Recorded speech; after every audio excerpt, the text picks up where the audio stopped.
What is something you regret? I hope it counts that I don't regret this as much as the lack of forethought.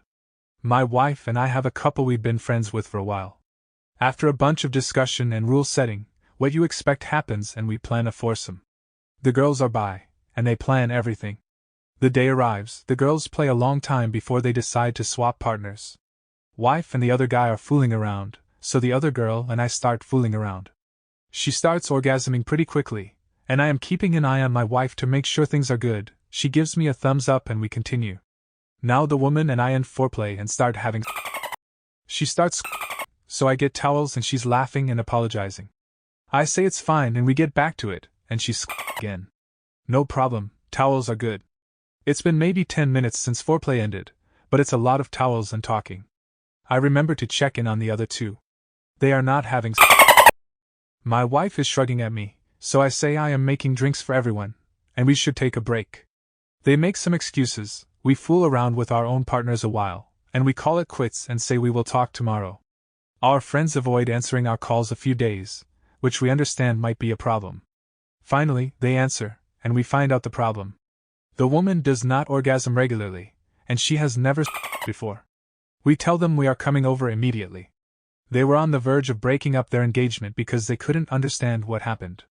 We talked to them for an entire day, seriously explaining our experiences, randomness, and the entire thing probably being the hour-long foreplay that they don't regularly do. I even explained it was probably due to her differently, which I am not sure is true, but I do know how to make almost any woman that way. I showed him how with some videos. They got married and we've fooled around with them a ton since then, just for fun. I spent way too many years thinking I was undateable and undesirable. Spent way too many years sticking with a not-good-for-me partner, I guess because I thought I couldn't do any better. Now that I'm older, I see I could have had more fun and happiness for most of my life. I did have a few good years sexually speaking, but I could have had so many more. Having with a married woman multiple times, a woman whose husband later became one of my good friends. When he introduced me to his wife, I felt a part of my soul die inside of me. Connecting the number of partners with a concept of success or masculinity, and prioritizing and physicality over relationships and people who actually treated me well. I also regret using as a substitute for intimacy. I used to regret some of the missed opportunities where women were hitting on me, and I did not realize it. But I have come to realize that women who throw themselves at you can actually be quite dangerous, and I know I have dodged a few bullets in dangerous situations by being oblivious. Buying into the myth that it's almost impossible for women to orgasm with a partner, so it's better not to expect it, trotting out the old cliché that I don't care if I orgasm because I enjoy it anyway, faking orgasms to make men feel better, not expecting men to actually try. Turns out it's not difficult at all, and sex is much better when you have orgasms. Not really surprising when you think about it, but I feel sad for younger me. I had a track record of sleeping with people basically out of obligation, like it would be rude if I didn't.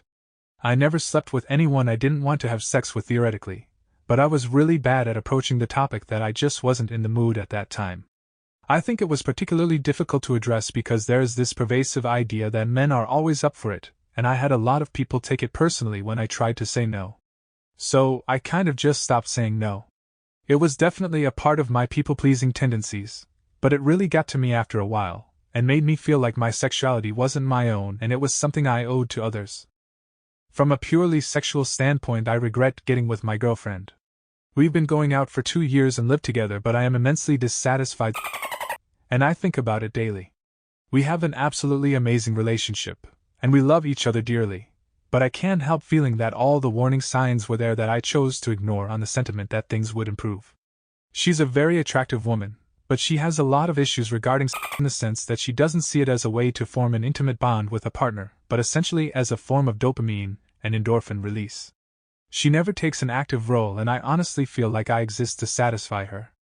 I think the ratio of oral is likely about 30-1 at this point. I can count on 2 hands the number of times she's given me oral, and it's been almost a year since the last time at this point.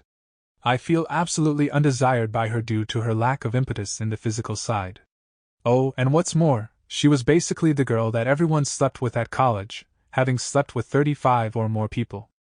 She says she has a bad relationship with and she is getting tested for ADHD as there are a lot of signs, but Christ, I'm in my 20s and I feel trapped.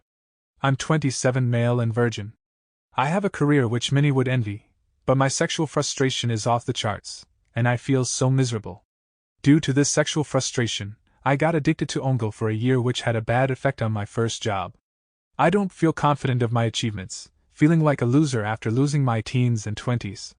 I don't really want to get married without exploring anything, and I've seen my thoughts of jealousy and contempt towards women. I hope this all changes, but I've decided to let life take its course while I focus on improving myself. Once met this chick on a dating app, went to meet her at her house to bang one out. I get there and turns out she's in a halfway house recovering from alcohol and substance abuse. This place is monitored by caregivers. Anyway, she invites me into her mate's flat without telling me she didn't stay there. She pulls me into an empty bedroom where we begin to make out. I then hear someone knocking on the front door, and she proceeds to pull me into the closet and tells me not to make a sound. I then hear the bedroom door open, and her flatmate explain to a caregiver that she's not in here. Girl then proceeds to pull down my pants and but the thought of someone searching for her and finding me made me go soft instantly. Caregiver leaves and I push said girl off me, pull up my pants, and jump out the window, and get the hell out of there. Probably the way I handled the after of my and her first time. When I was 16, me and a friend got incredibly sloppy drunk.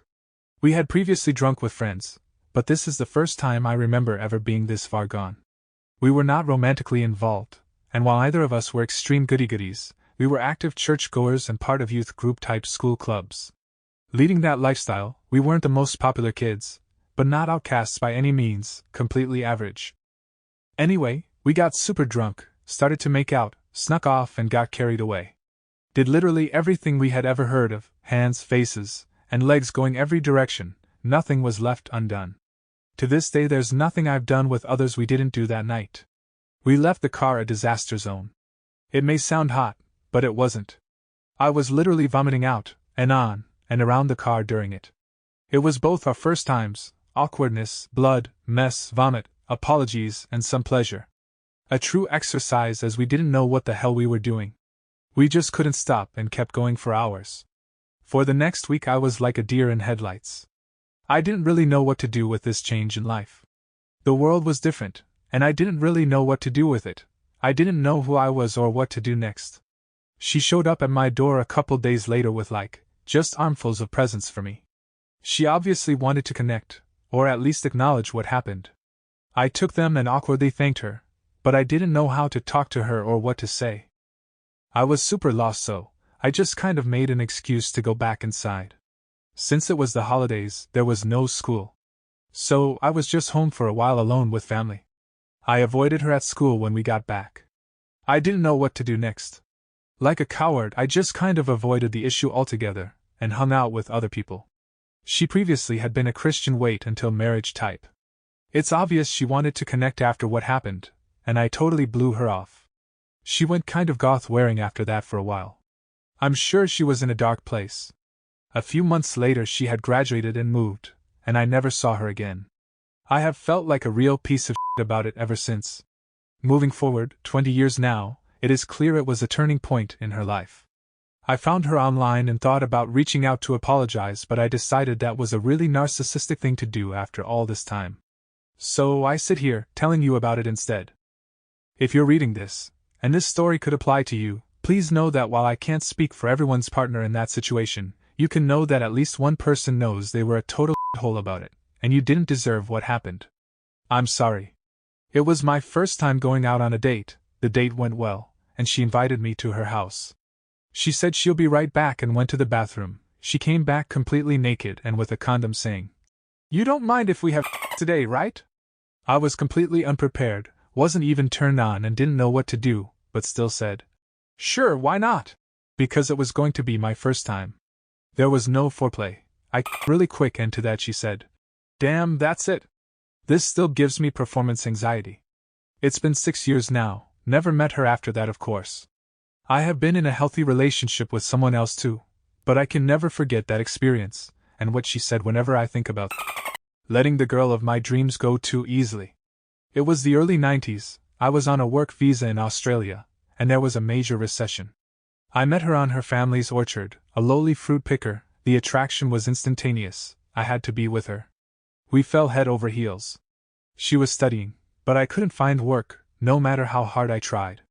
Ended up on the bones of my ass. I had to leave her and go interstate to find work. We tried to maintain things, but it was too hard, and the relationship faded. It took me a long time to get on my feet.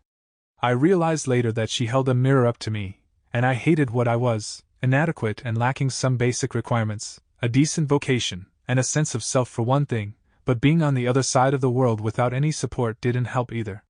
Looking back, I never felt such intensity with anyone before or since, nor did I get on with a lover so well or have so much in common. I could cry sometimes,